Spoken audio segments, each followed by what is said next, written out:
The bottom line, today we're launching a major effort to moderate the price of oil, an effort that will span the globe in its reach and ultimately reach your corner gas station, God willing.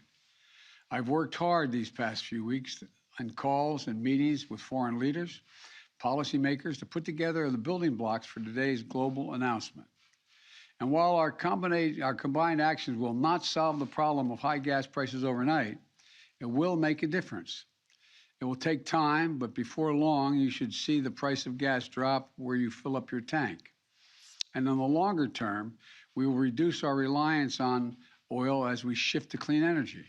But right now, I will do what needs to be done to reduce the price you pay at the pump.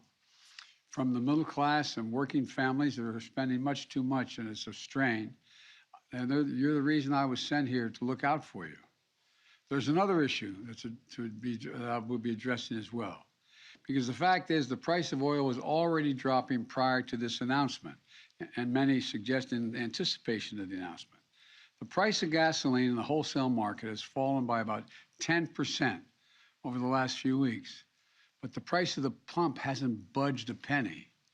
In other words, gas supply companies are paying less and making a lot more. And they do not seem to be passing that on to the consumers at the pump. In fact, if the gap between wholesale and retail gas prices was in line with past averages, Americans would be paying at least 25 cents less per gallon right now, as I speak. Instead, companies are pocketing the difference as profit. That's unacceptable. And that's why I've asked the Federal Trade Commission to consider whether potentially illegal and anti-competitive behavior in the oil and gas industry is causing higher prices for consumers, so we can assure the American people are paying a fair price for their gasoline. I also want to briefly address one myth about inflated gas prices. They're not due to environmental measures.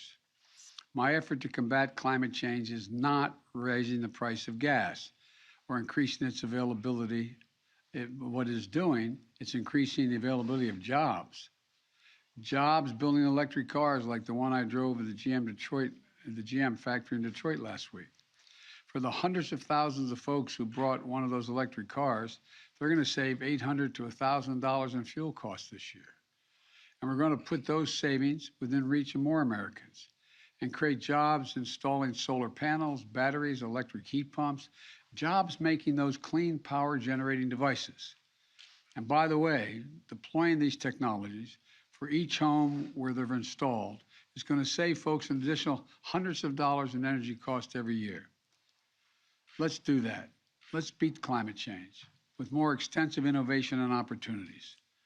We can make our economy and consumers less vulnerable to these sorts of price spikes when we do that.